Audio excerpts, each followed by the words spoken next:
This free presentation is brought to you by Quantum University. Good day, everyone. This is Dr. Rollin McCraty.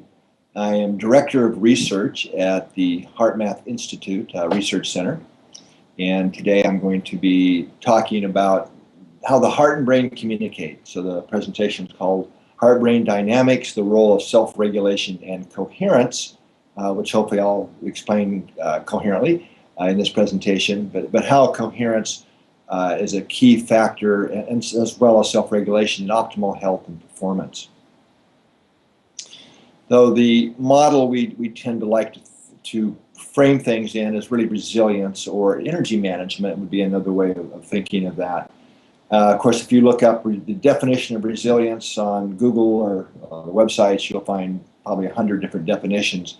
This is ours. It's called we define it as the capacity to prepare for, recover from, and adapt in the face of stress, challenge, adversity, and so on. One of the common elements of almost all definitions of resilience is the idea of being able to bounce back. That's to recover from. What makes ours a little different, and I think a little more innovative, is the term capacity, for one thing. So a lot of historical ways of thinking of resilience was that it's more like a trait. You either have it or you don't. We now know that resilience is really more of a state, that it can vary from day to day, even hour to hour in some cases, but especially week to week and so on. So the reason that we have a little battery meter on here is the metaphor that we like to use for resilience is it is literally energy. So if you think of resilience as how much energy you have, think of it as an inner battery, which is kind of literal in a certain way. That's what the body does, as most of you know, is we eat our foods and so on, and we turn that into usable energy. Energy comes in different types and forms in these literal kinds of energy, which we'll discuss. Prepare for is another difference in our definition, in that a lot of times, especially if our energy's up, then we therefore have more capacity to self-regulate, to stay in charge of ourselves, especially in the heat of the moment. We can, by preparing for upcoming events that we know are more challenging, we can often avoid a lot of the things we have to bounce back from. So basically, this is a new way of thinking of resilience, in that we can learn to build our capacity and sustain our energy over longer time periods. And I'm kind of honored to say that the U.S. Navy has adopted that definition, our definition, military-wide, and we had the honor of developing a pre-deployment resilience training program for the Navy, and our role was we took on the hardest or most stressful job in all of the military, which turned out to be, through the military's research, the role of detainee operations. And these were men and women that were having to basically put up with psychological warfare day in and day out through a whole deployment cycle. And they had by far the highest risk of what they call stress injury, psychological injury, of any role, any job in the military. So this metaphor of energy really worked quite well there. Taking that a step farther, we can think of energy in four primary domains of resilience. So physical energy, most of us can get our head around that pretty easy. If we were going to measure that tends to be reflected in how strong are we? What's our endurance, our physical flexibility, and so on. But if you think about how you would increase capacity physically, most of us would say, well, we exercise, or something like that, which is absolutely correct. But if we're going to increase capacity, it's not just exercising. It really gets down to stretching past what your baseline or your normal capacity is. So say, for instance, you could run 3 miles, whatever that is for the individual. So to increase your capacity, you got to dig deep, kind of stretch past, maybe run 3.5 miles or 3.25 or whatever that is for you. And then, of course, rest and recover a day or so and do that again. And pretty shortly, within usually a couple of weeks, now the 3.5 miles is your new baseline, piece of cake. So we've actually increased our capacity, so we have more energy to now draw on in the physical domain when we need it to meet a challenge or something. So I like to explain it out there because it actually works the same way in all these other domains of resilience. So mentally, I'll go through this one kind of quickly. That has to do with our flexibility mentally, especially our ability to focus and maintain our attention. And that, as we have other examples of, has a lot to do with how we perceive the world. In fact, we don't even perceive what we're not paying attention to. Incorporating others' worldviews, these types of things. But mental energy is a real type of energy, and it can be exhausted, and it's something we can actually learn to increase. For example, a lot of you might have had the experience, I know I have many times, if I've had to put out a lot of energy, especially mental energy throughout the day, get home and I'm reading a magazine or a book or something, and I get to the bottom of a page or a paragraph and realize I have absolutely no idea what I just read, right? I think most of us can relate to that. That's kind of a sign of our mental energy is drained and low. So it's very much like a muscle. It's something that we can learn to increase and increase capacity in. So spiritual dimension really has more to do with how aligned are we with our deeper core values and our flexibility to be tolerant of others' worldviews and these types of things. But it's really that deeper alignment we have at a deeper part of ourself. Do we have a deep sense of purpose in life? These types of things. The emotional domain I've saved for last because it ends up being the most important in the highest ratio of people in terms of their resilience and learning to build and sustain their energy. So it's certainly emotional flexibility, our range of emotional experience, kind of a positive negative affect ratio, if you want to think of it that way. In other words, are we more optimistic or pessimistic or even cynical, which is a big energy drain. But it's especially our ability to self-regulate. And I would suggest that if you really think about it, most of the problems that face our society today, and also many of the chronic health conditions we have, really trace back to a failure of self-regulation in one way or another.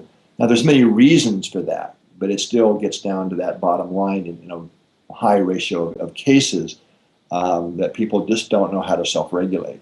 They don't have the capacity to.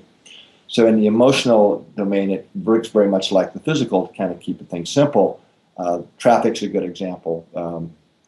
We're flowing along, the traffic lights are all green. As my wife likes to say, the parking angel's out, right? So it's pretty easy to be self-regulated and kind of going through the day, but it's when we hit the traffic jams, both literally and metaphorically, the traffic jams of life, is when we tend to lose it. So most people, whether they're overt about it or not, are feeling frustrated or impatient. Some people, it gets way out of control. So that's really a big emotional drain.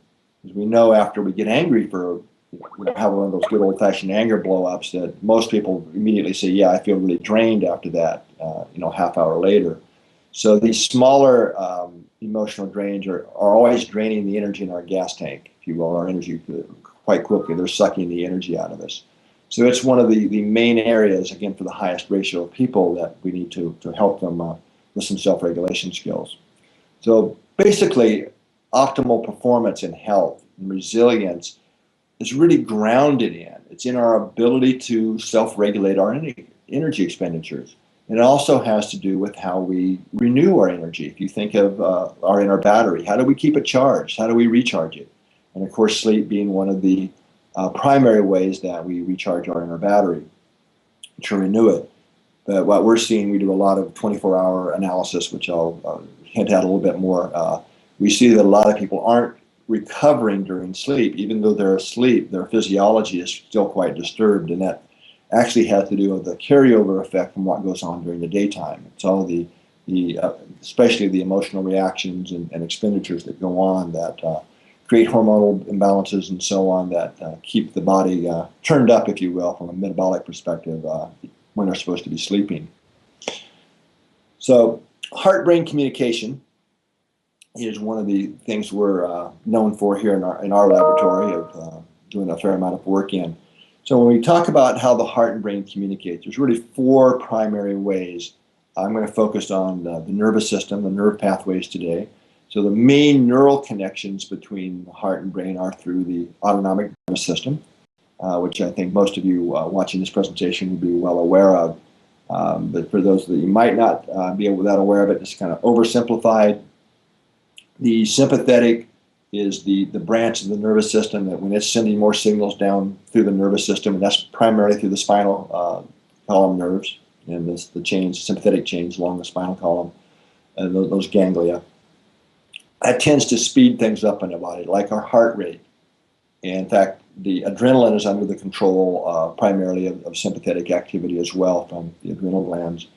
It also inhibits the flow of most of the body fluids. Our saliva, digestive processes, and so on are basically halted when you have a large sympathetic outflow. The parasympathetic often has the opposite role, and it's when we have more activity in the parasympathetic side, it slows heart rate, gets the body fluids flowing again, and so on. The parasympathetic actually has a much larger role in coordinating the harmonious activity of the different glands and organs as well. And from a higher level perspective, sympathetic has more interaction with the hormonal system, while the parasympathetic with immune function. So there's a lot of reasons we have to understand the autonomic system. So for example, every emotion we experience, whether we're consciously aware of it or not, causes changes in the autonomic system. So just through autonomic measures, these days, pretty good at detecting somebody's emotional state, usually around 75% accurate in knowing what they're feeling, whether they're conscious or unconscious of that emotion.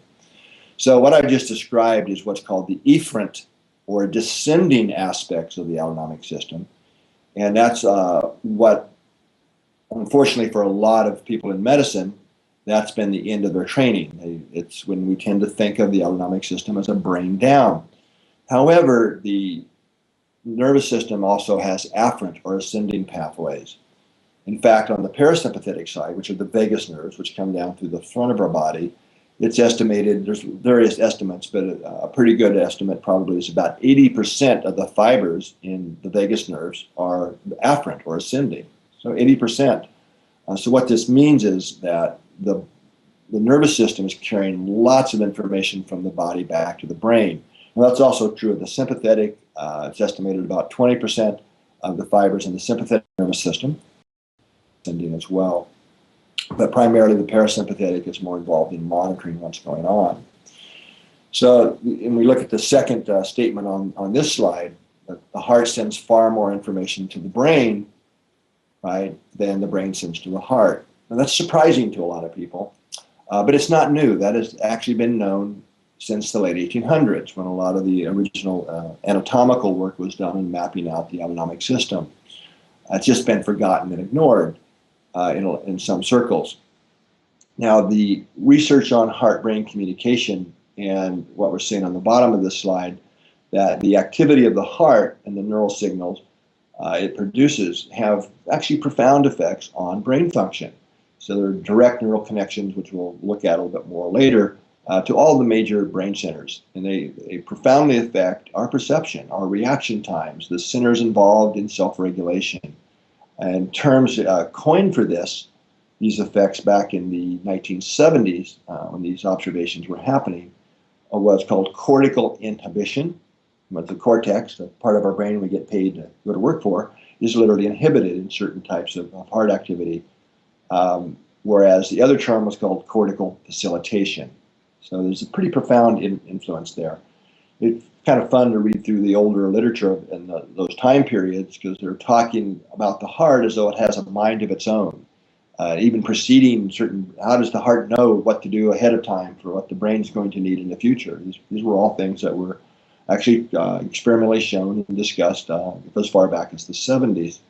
What they didn't know back then, that we now know, is that within the human heart, it has its own complex nervous system. It's technically called the intrinsic cardiac nervous system, and it's been nicknamed the heart brain, and that's by the field of neurocardiology. That's not me or HeartMath claiming that, although I am part of the neurocardiology network, so to speak, and community. So this is not said lightly, and to really say that the heart has a brain, or a little brain in the heart, they mean this quite literally. So what you see here is a confocal microscopic photo of a small aspect of the intrinsic cardiac nervous system. So the kind of blobs you see here on the left-hand side of the figure are basically ganglia. And a ganglia just means a group of neurons that are all wired together in a functional way. And we see these ganglia are distributed, but they're interconnected through these different axons and so on. And on the right side, we go in another level of magnification. And then there's many more photos I'm not going to show today of where we look inside a ganglia and so on. But basically, the neurons in the cardiac ganglia have all the same properties as the ganglia or neurons in our brain. So we know that they have short-term memory, long-term memory, neuroplasticity, neurogenesis, all the same types of things you would expect for a functional brain. And of course, I'm not suggesting here that the neurons in the heart are designed or their purpose is to remember what grandma's face looks like or something like that. But it has to do with a functional memory that is actually critical for the heart to function properly. It has to know what it's been doing to predict what it's going to need to do in the future, for example. So this is a diagram here showing the accurate way that the heart and brain are wired together. And this is really from neurocardiology research. And one of the differences you might see here than in what's most textbooks is that the efferent connections going down from the brain to the heart actually connect with the intrinsic cardiac nervous system. They do not go directly to the SA node in the cardiac tissues. In fact, all of them go to the intrinsic cardiac nervous system first. Now, there's about 20% of those efferent or descending connections that synapse on through from one or two synapses within the intrinsic cardiac nervous system to the SA node, AV node, and cardiac tissues. But about 80% actually intertwine with the intrinsic cardiac nervous system. And the intrinsic cardiac nervous system, it turns out, is a major integration center for the efferents coming down from the brain, both sympathetic and parasympathetic, but also the information coming into it. So the squiggly little representations on the arrows you see going into the intrinsic cardiac nervous system are representing sensory neurons, of which there are about 40,000 in the heart. 20% of those are mechanosensitive neurons, which are also called baroreceptors in the older language. So they sense things like pressure, rhythm, and rate, and so on. But about 80% of them are chemosensitive neurons. So they're really monitoring the hormonal content of the blood hitting the cardiac tissues. And if you think about it, where would you put a system to really detect the biochemical content of the blood? Now, this could be its own presentation, the complexity of all this, but I just wanted to give kind of a high-level overview here. Then we see that the ascending or afferent connections from both sympathetic and parasympathetic pathways come up basically to the medulla, but then they cascade all the way up to the cortex. So it's just kind of a high-level, simplified wiring diagram of how it works. Now, once these signals get from the heart through both sympathetic and parasympathetic afferents, they connect into basically the medulla, the NTS. And interestingly, it's the same place that the afferents or the sensory neurons in our face connect in at. It's exactly the same location. And that's relevant because in where we express emotions, whether we're conscious of it or not, and how we read other people's emotions is largely on facial expressions. So the brain knows what is going on there from both the heart and the face. They come into the same place. And this is a simplified diagram, but two neural connections I'd like to just kind of draw attention to here. And we see a very direct neural pathway to the amygdala. In fact, the cells in the core nucleus of the amygdala are literally synchronized to the heart, to the cardiac cycle. So every time the heart beats, the cells in the core nucleus of the amygdala fire in unison with it. So whatever the rhythmic pattern of the heart is, the amygdala is directly seeing that. The other direct pathway to draw attention to is to the thalamus. And I'll come back to that a little bit later, why that's an important pathway. So this is, you see bottom-up processing is on this slide as well, up in the upper right-hand corner. There's a fair amount of discussion and a new kind of emerging understanding these days, and innovation, if you will, in self-regulation. And that basically we call it top-down, which is the brain trying to do it all, to inhibit itself.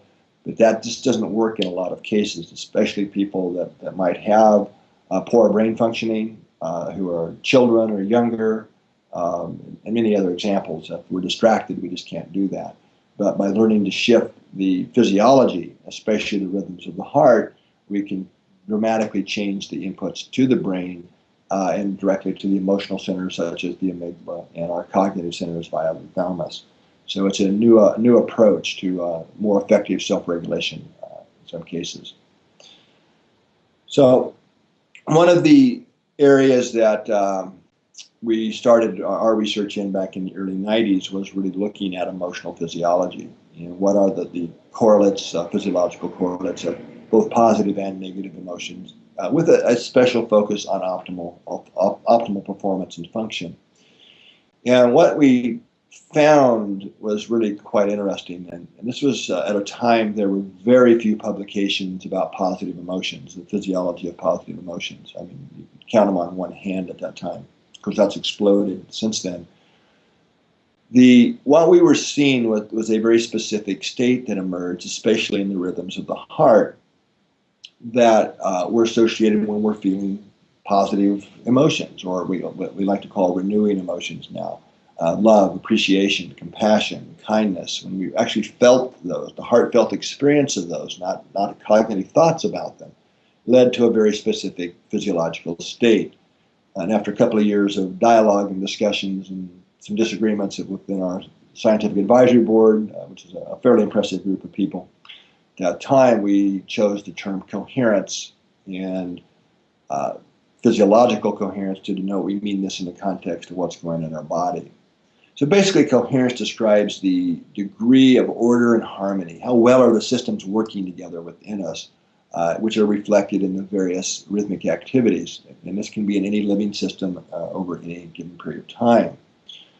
So one of the main ways that we can measure coherence, there are many, but a very easy, non-invasive way is through measuring heart rate variability.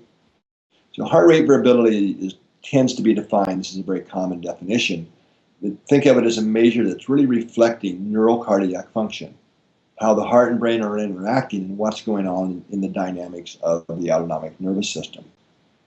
So just a little brief background on heart rate variability. First, it's important to know we have more of it, this natural intrinsic variability, when we're young, and it gets less as we age. In fact, we can measure a person's heart rate variability, and if they're on a healthy, normal aging trajectory, we can tell with about 2 years how old they are. So when I talk about how much variability a person has, it's always in relationship to their age. So whenever I say that from now on, just know I mean age-related.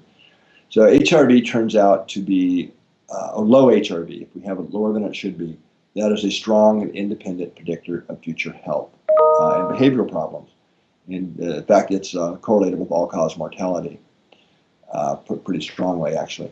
So HRV is in the psychological side of things, mental health side. It's now considered one of our better measures of self-regulatory capacity, our ability to adapt to stress, our resilience, actually. There's a number of studies in recent years that are coming out that are showing a causal link between the amount of variability we have and cognitive function, but especially the cognitive tasks that require the front part of our brain to work, the frontal cortex. So if we have to discriminate something, think about it, and make an accurate decision, if you have two people the same age, if one has higher variability, they tend to do better on these kind of cognitive tasks. And then a more recent application since really around 2000, but especially in the last 10 years, it's kind of exploded, is that rather than just using heart rate variability for risk assessment and these types of things, but using it as a feedback tool, in which we can feed back a person's heart rhythms in real time to really facilitate them, aid them in learning to learn self-regulation skills. The self-regulation techniques that we've developed here at HeartMath do lead to a measurable shift in autonomic function. So that's that bottom-up processing. So if you're able to shift the physiology, you shift the inputs to the brain, and that helps calm and stabilize the system very quickly. And that's greatly facilitated through some HRV feedback. So this is what heart rate variability actually is and what it looks like. So here we're looking at a little over 20 seconds of electrocardiogram data. It's the red line on the bottom. The blue line on top is what's called instantaneous heart rate. So how you measure heart rate variability is you literally measure the time interval between each heartbeat. That's done in milliseconds. And then you think of it as calculating the beats per minute equivalent. If all the rest of the beats were going to be the same as that, what would that heart rate in beats per minute be? And you put a blue dot up there. And do that for each pair of heartbeats. And you connect the dots, the blue line, and that's basically a heart rhythm. So, and you can kind of see in the ECG that the time intervals between the pairs of heartbeats is changing. If it wasn't, like actually happens in a heart transplant patient, especially the first year after transplant, there is very little beat-to-beat variability. And in that case, the blue line on top of the instantaneous heart rate would be a flat line. So even here now, you can see a rhythm starting to emerge, a kind of a pattern in so the heart rate's increasing and decreasing and starting to increase again. So we find that there are a number of repeating patterns that occur over different time scales and frequencies that occur in the normal healthy heart rhythm. So here in this figure, this is from actual ambulatory data where a person wears an HRV recorder. They're very small and lightweight, easy to wear now, and weigh less than a half of an ounce. This is the actual heart rate variability over an 8-hour period. So each of the squiggly lines here is an hour long. And throughout, you see some different things on the screen there where they used a technique, a coherence technique, to shift into a more coherent state. And I'll show you more what that looks like in a moment. What restful sleeps looks like and dreaming and so on. Key point here is that all those changes in the amount of HRV or the patterns of the HRV, those changes in the squiggly lines, mean something. They are reflecting very real changes in autonomic function. So we do a lot of this ambulatory recording over many years and many thousands of people. And it turns out you can kind of look at these rhythms and tell with pretty good accuracy what somebody's feeling, what their emotional state is from looking at the patterns. So here in this graph, we've taken and separated the heart rate variability out into its components. So on top is the original rhythm. And this is all done at rest when there's no physical activity or movement or motions going on here affecting it. And then we, using filtering techniques just to kind of illustrate the point, pull out the 3 primary rhythms in a shorter term recording, over a few hours or shorter. So the very low frequency, or VLF, there used to be a bit of a mystery what the source of that was. A long story made short here is we now know that the source of the VLF is primarily from within the heart itself, actually. And it can be increased through sympathetic activations, but we should always have a nice healthy amount of VLF.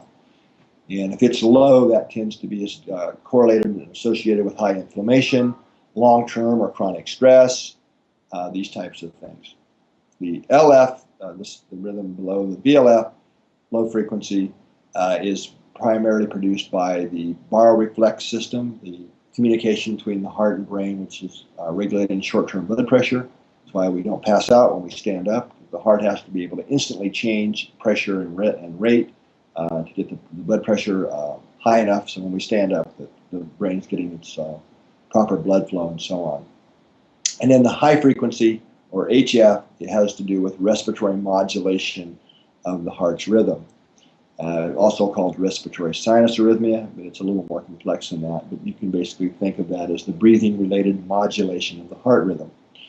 And for those that be interested, we have classes on how to interpret this and much deeper insights into the physiology that one can find at the HeartMath Institute. But in this figure here, we're kind of showing the percentages of these different rhythms that make up the normal heart rhythm. And it's kind of important because in some circles they've kind of misdirected in thinking that all HRV has to do with breathing. And it's just clearly not the case. In fact, the high frequency or respiratory related stuff is some of the least predictive in terms of future health problems. It's really the lower frequency stuff. So this is a figure here showing neural recordings of actually intrinsic neurons in a beating heart. It's been in dog hearts in this case. It's kind of amazing what's going on in neurocardiology now. That you can do microelectrode recording in a single neuron in a beating heart. So it's kind of a complicated graph. But what this shows is what I referred to earlier about the VLF rhythm, that it's actually produced in the human heart by itself. So you can have a VLF rhythm in a healthy heart even with no or little input from the brain. And that's a whole other story, but it really helps clarify for some of those of you that might be familiar with HRV research. So here we're looking at HRV patterns and rhythms from the same person while they're in two different emotional states. This is actually pretty controlled data. This was actually a laboratory study that this data comes from. And it was published in the American Journal of Cardiology back in the mid-1990s. And as far as we know, it's the first observation or publication showing that our emotions are reflected in the rhythms and patterns of our heart rate variability. And this is independent of how much of it. So you can be much older and have a lower amount of variability, or much young and have really high variability, and somebody in their 30s here. So they've got a pretty good, about a 20 beats per minute average range of variability. But the pattern is independent of heart rate and how much variability we have. So on the top graph, we call this an incoherent rhythm. And that's what our heart rhythm tends to look like when we feel things like impatience or frustration, anxiety, worry, and so on. Now, in reality, we can actually discriminate between those emotions to a certain degree. In other words, frustration looks different than anxiety and so on.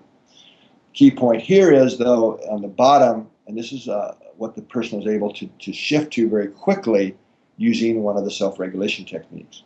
And this is what we mean by a coherent heart rhythm. So keep in mind that just one sine wave cycle there is probably 20 heartbeats or so. So we're plotting the variability here. This is not the electrocardiogram, it's the beat-to-beat changes. So in the coherent rhythm, we see that we have an ordered increase in heart rate, decrease, and so on. It's still a nonlinear complex wave, but it's reflecting a much more order or harmony, if you will. It's a literal synchronization between the activity between the sympathetic and parasympathetic systems, but it's ultimately reflecting the activity in our higher brain systems, what's going on between the medulla and the subcortical and cortical areas that ultimately have a big influence on affecting this pattern. So one of the things I like to point out here is that coherence does not equal relaxation. So you can be in a very relaxed state with a low heart rate and so on, and still be completely incoherent. Not that anybody listening would ever have done this, but maybe you had a disagreement in a meeting one day or that day, and there you are home relaxing. It could be a beautiful sunset and rehashing. Can't believe they said that. Next time I'll be ready. I'll say so and so. Relaxed, but still draining the energy in your inner battery completely incoherent. On the other hand, you can be in a coherent state at almost in a heart rate. This is really important if you're in a situation where you got to take care of business. Maybe you're a physician, an emergency room, or a first responder, or military law enforcement, where you really need to be able to maintain your composure at higher heart rates. In fact, through our military programs, the Army uses this training, for example, our training in all their advanced performance centers. They find that you can be, with some practice, of course, you can be in a coherent state with heart rates well up over 100. So you can be ready to take care of business, but be composed and emotionally stable at the same time. That's really what I'm saying here.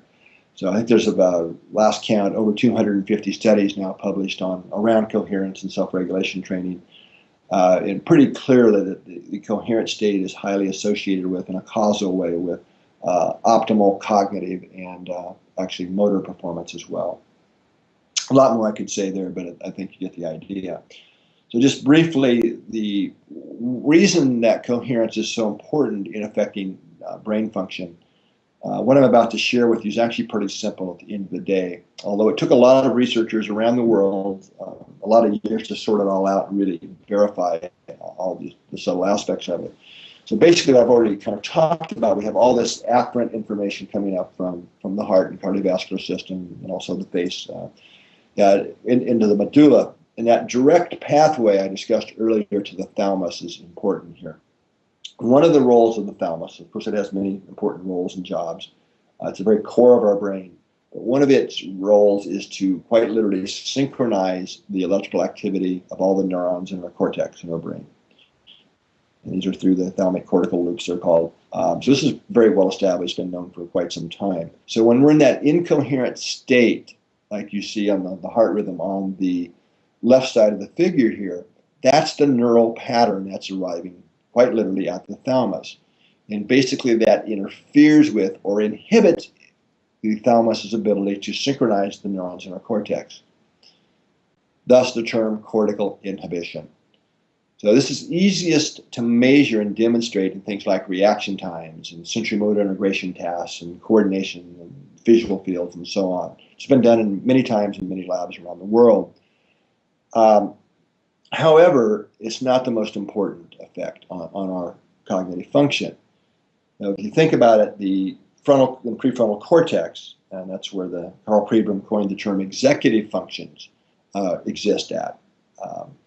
And the main kind of high-level thing that gives us is foresight, the ability to understand how our behaviors and actions and choices that we make now affect the future.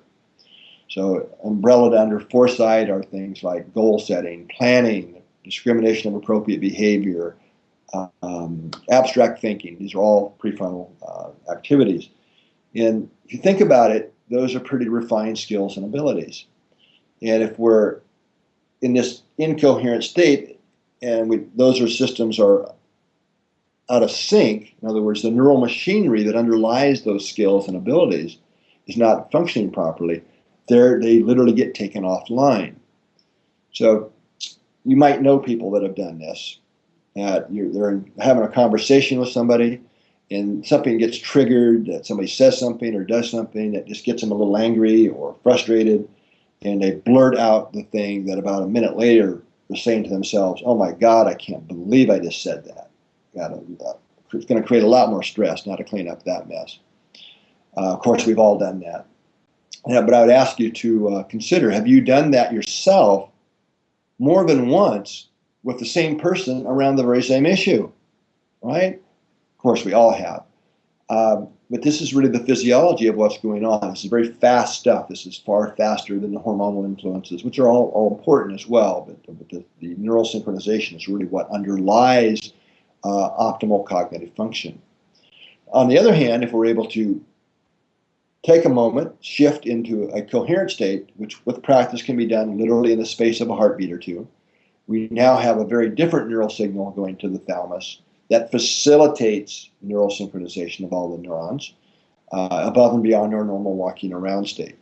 So this increases reaction times and has a rather dramatic effect on the frontal and prefrontal cortex and enhancing those abilities. So now we have a broader range of options to make our choice from. And this, again, this could be a whole presentation just around this. Now, the other pathway shown on this particular slide is to the amygdala, and I talked about that earlier. One of the ways to think of the amygdala, it gets a lot of press about being the fear center and so on. That's really not accurate according to some of the more recent neuroscience, but it's really an organ that has to do with determining what is familiar or not familiar. In other words, things that are familiar, we have a history of being successful at, or not. And it's basically every sensory system that comes in is going, the amygdala is eavesdropping on to determine familiarity or not familiarity. So what happens is for this process to work, it has to have something to compare to, right? And that's what we call our internal baseline and programs. This, again, is a little too complex to go into fully here, but you can just think of it as our baseline. And if you're in a situation where you're in a lot of stress, where it's appropriate to be maybe anxious or hypervigilant, or you need higher blood pressure to deal with things for a while and so on, If that's going on long enough, that becomes our baseline or inner reference. And a key concept here is what is familiar is what we experience as comfortable. In other words, if we're in a situation where we're anxious enough, worried about something, that becomes our new baseline. Quite literally, we're only comfortable when we're processing or feeling anxious. I mean, this could be anything, but I hope you get the idea here. So what this means is that the brain's going to do everything it can in the nervous system to keep the match between the baseline and what's happening now. So this often outplays in people not really being able to break anxiety loops or fear loops, hypervigilant loops, and so on. So really there is no such thing as being able to sustain a behavioral change or a fundamental emotional change or attitude change without really shifting the baseline. So another key thing that came out of especially Carl Pribram's work is that the familiarization process can only take place if there's a change in the afferent inputs. In other words, the afferents from the face and heart and other body systems are absolutely critical to establish a new baseline. So we really have to have this bottom-up process for effective self-regulation, but especially if we're going to sustain change, behavioral change, and so on. Okay, so in this slide, I'm actually showing you we can actually measure baseline changes. So this data kind of quickly was from a large study done in high school. So these are 10th grade students. And I'm just showing you an example of 2 students here out of a much larger population of about 140 some students, which were a subset of 1,000 students where we took portable labs in. And the data you're seeing here represents the findings of the study as a whole. It's not necessarily cherry-picked. And what you see on the left side before are just resting HRV rhythms. These students are just brought into the lab waiting for the bus, not trying to do anything.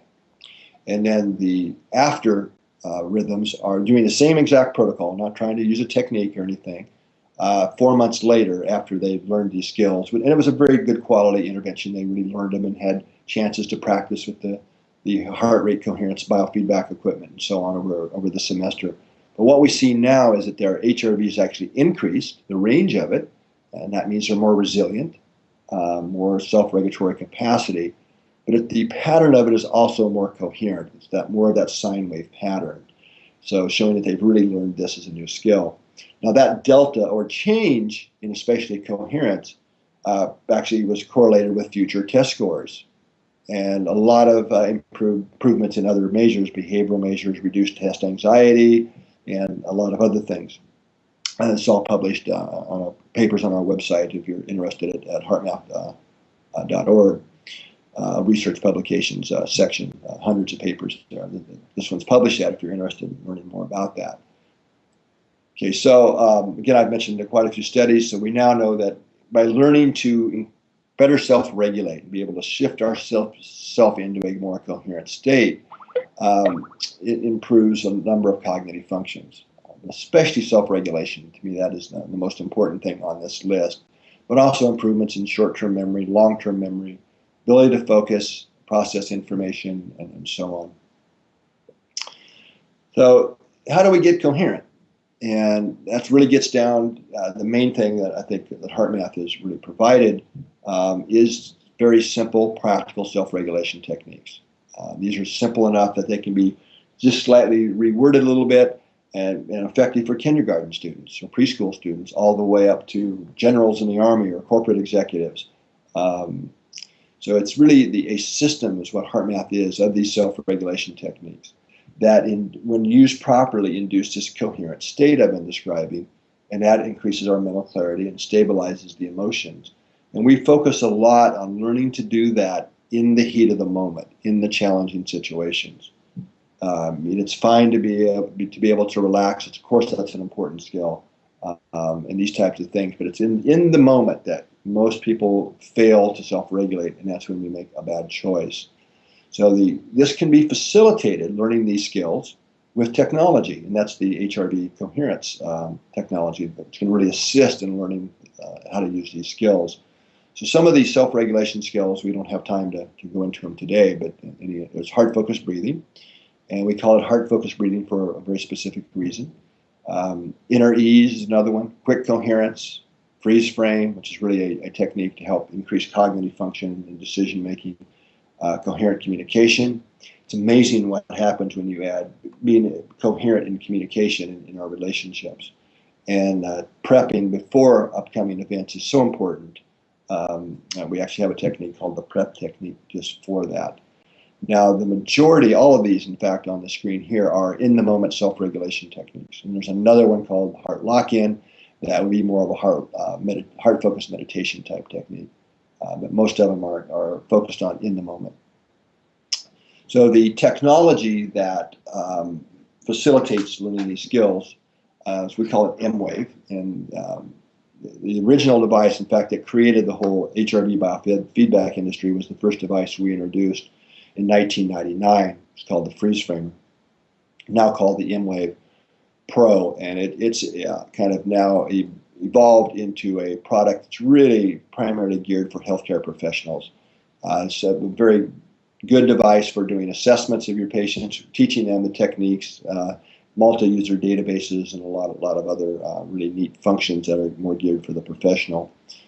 For people at home and the consumers, once they've learned it, a device called Inner Balance works for iPhones or any iDevice, and then there's another device called M-Wave 2, which is a standalone device that are perfect for home trainers or for patients and consumers to really ongoingly practice and really sustain the skills.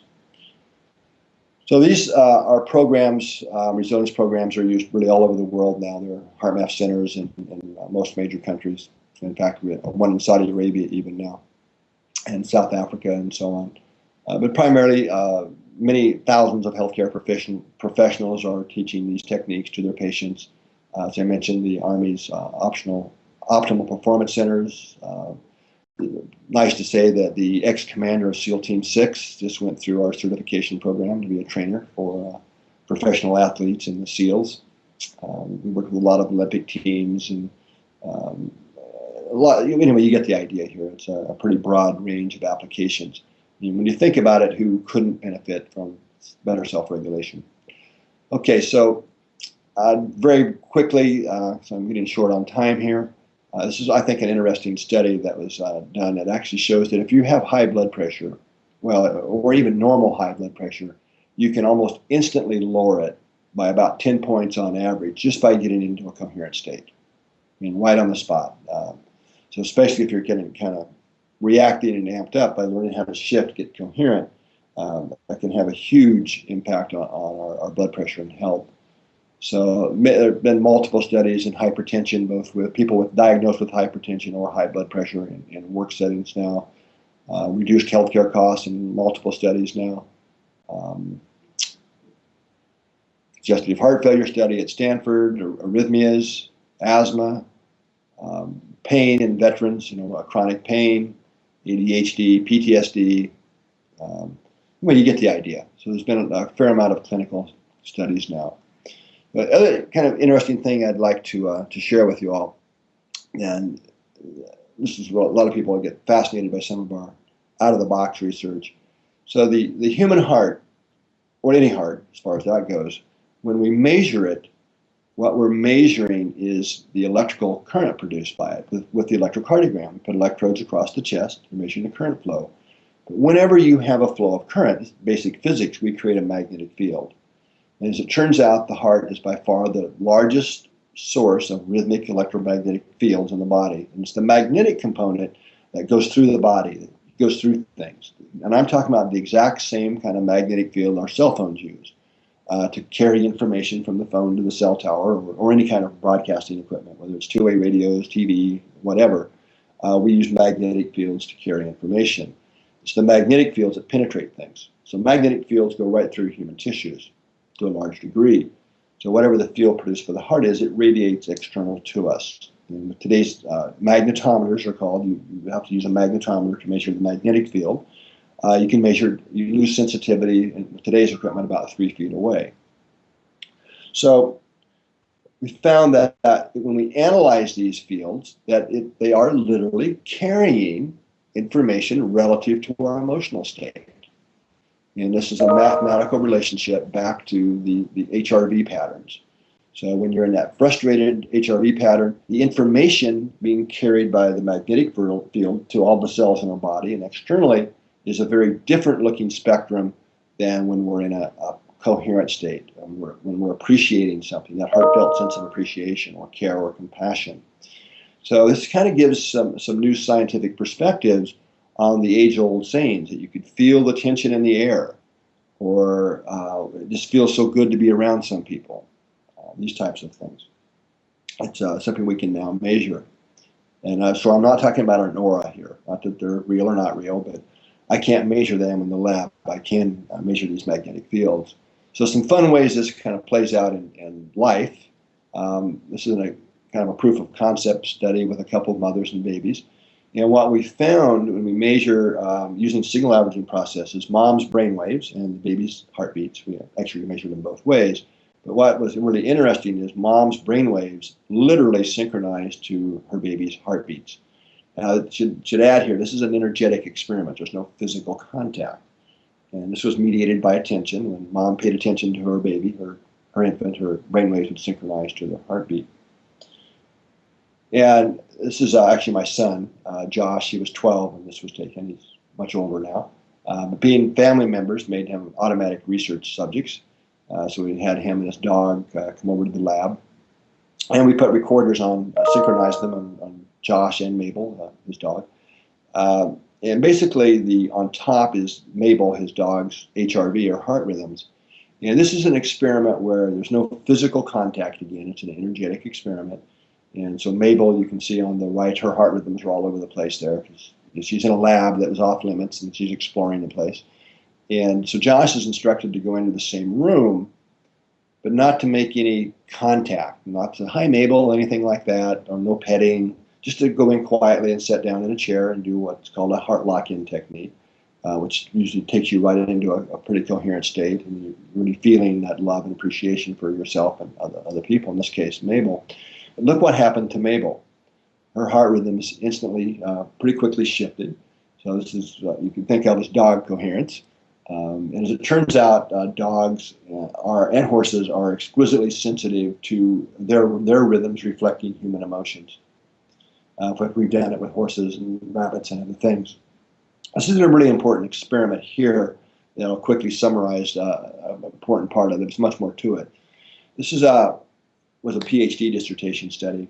And 40 people were divided into groups of 4 who were around a table and they're wired up monitoring their physiology.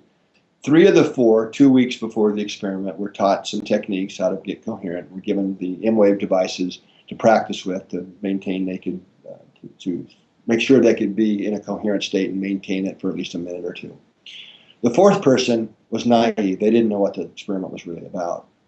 There were a number of steps to the protocol, but in essence, the 3 people were signaled at certain times to become more coherent. And the main experiment was to find out, well, what happened to the 4th person? And not in every case, but in a significant ratio, a pretty good effect size, the 4th person became more coherent. And this is just showing that the field environment that we're radiating does have a measurable impact on others. So when we implement these kind of self-regulation trainings in business, this is kind of an internal meta-analysis of almost 5,700 people that we had pre-post data on. This is a few years ago. These are the types of results that you expect to see. Pretty dramatic reductions in being exhausted, or tiredness, anxiety, anger, so on. Here's a similar analysis of just under 9,000 healthcare workers. So these are doctors and nurses, primarily nurses, in hospitals from around the country, Mayo Clinic and Kaiser's and so on. And again, you see the same pretty profound shifts, in a wide range of things. And importantly, these outcomes are sustainable as long as you do the proper things to keep it in the culture and keep it sustained. In fact, one of the hospitals now has sustained turnover reductions in their hospital from 27% to less than 5% for close to 10 years now. So there are a lot of benefits to being more coherent in our workplace. One of the things I hear most is our meeting times are shorter, which is really, really interesting. Okay, I want to bridge now to, because I've talked a little bit about our personal coherence, a little bit about social coherence and how we affect others, but now bridge into the global side of things, which is a more recent project called the Global Coherence Initiative that we've done, we've started. We're really looking now at the magnetic, primarily, interaction between humanity and the Earth itself. So to do that, we have to measure things, and I'll get to that. But one of our supporters, if you will, and great collaborators was Franz Hallberg. It's a name you may not recognize, but most people know the term circadian rhythm. So Dr. Hallberg is the man who is credited for coining the term circadian rhythm in its first usage. Unfortunately, he just passed away last year, but he was very active right up until that time. In fact, worked 7 days a week. But once he discovered circadian rhythms and how important they were for healthy function, it didn't take him long to realize that they were being influenced not just by day-night cycles, but by the magnetic fields of the sun and the earth. And there are hundreds of publications on this. One of the first applications of our research into the effects of solar activity on humanity was by a Russian astrophysicist, Andrew Chesovsky. And what he found was really interesting, that well, I'll give you a little bit more of the story. He was drafted into World War I, and being an astrophysicist, he was keeping one eye on the sun and the other eye on what was going on the ground. And what he found is that it seemed like when people were more upset, quicker to get triggered, and just doing stupid things when there were more solar flares going on. So that got him interested. So after the war, he did an exhaustive study of human history. And what he found is pretty profound. So this next graph I'm showing you is his original data. And what you're seeing here on the top, we go back to 1749, the blue line, and we plot a dot each year up until 1926 for the number of major human events that occurred that year, in that particular year. So that's the blue line. The red line on the bottom is the solar cycle for the same time period. It's rather amazing, I think. When I first saw this, I almost couldn't believe it. This has been confirmed many times over by many researchers and brought into modern times. It's a very, very strong effect. So an important thing to point out, though a lot of his work focused on the onset of war, revolutions, big things that we tend to think of as more not so good. Other research has shown that during the same time periods, the peaks of the solar cycles is also the greatest periods of human flourishing. More arts or more paintings are made, new scientific discoveries, these types of things. So the way I like to think of this is an energetic influx, which it literally is when we have higher solar output, especially in certain frequency bands. That energy comes into the Earth system and then translates eventually down into humanity. And it really boils down to how we use that energy. So to measure these types of things, we're installing what's called the Global Coherence Monitoring System. So this is a network, a GPS time synchronized network of global sensors that are designed to measure what we call the resonant frequencies in the Earth's fields. And these are different types of sensors than NOAA and other places use that measure how big the field is, how strong it is. This is what the one here at our site in California looks like. There are 6 of them now installed. So what I'm talking about when I talk about these energetic systems, if we look at the Earth, which you see here, the blue lines, the white lines you see here are the magnetic field. So these are called flux lines. And you might remember back in school science class when we got to dump iron filings out on a glass plate. You put a magnet under it, and it sort of magically all jump into showing the shape of the field. But they line up with these lines. So even though the Earth's geomagnetic field is a static field, in other words, the magnitude really isn't changing relative to our day-to-day lives, these flux lines act like guitar strings. And we all know when you pluck a guitar string, it vibrates, and it has a specific tone or frequency. And if you change the tension, it changes on the string, the frequency. Well, the Earth's magnetic field lines are acting just like that. They're vibrating. And what's plucking them is the solar wind. So the solar wind is the stuff blown out of the sun that's rushing by the Earth, which is turning. And this is fascinating, relatively new data that just came out It's actually visualized now the field lines of the Earth vibrating like this, even though we've been able to measure them for some time. And these are called field line resonance. Now, the reason this is so important is the frequency of these field line resonances, and these are not subtle fields, these are quite high in magnitude, overlap the human heart rhythms and autonomic nervous system rhythms. In fact, the first peak, 0.1 hertz, you see on this figure, overlap exactly with the average frequency of the coherent heart rhythm. When we're in a coherent state, we're exactly in tune with the Earth's fundamental frequency of the field line resonances. Now, the other energetic system of the Earth that's relevant to human health and behavior are called Schumann resonances. So this has to do with the cavity, the ionosphere around the Earth, which you think of as a big soap bubble on the surface of the Earth.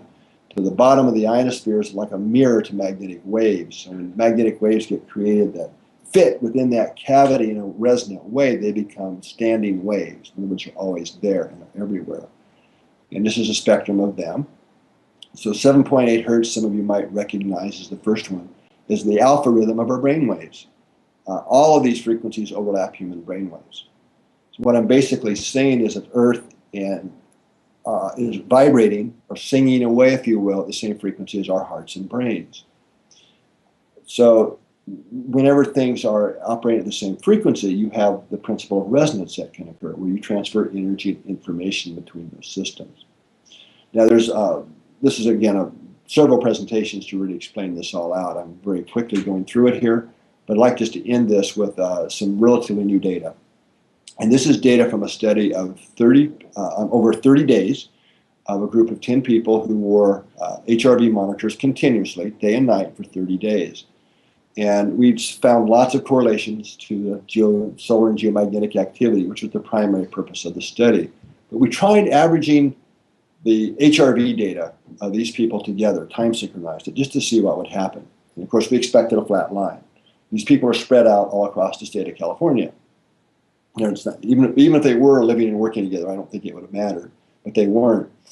What we saw was not a flat line. They're just all averaged out. We actually found that the group's heart rhythms were synchronized. And this took a while to have to think about this. How can this possibly be that this group of 10 people's hearts are synchronized together and they're in different parts of the state?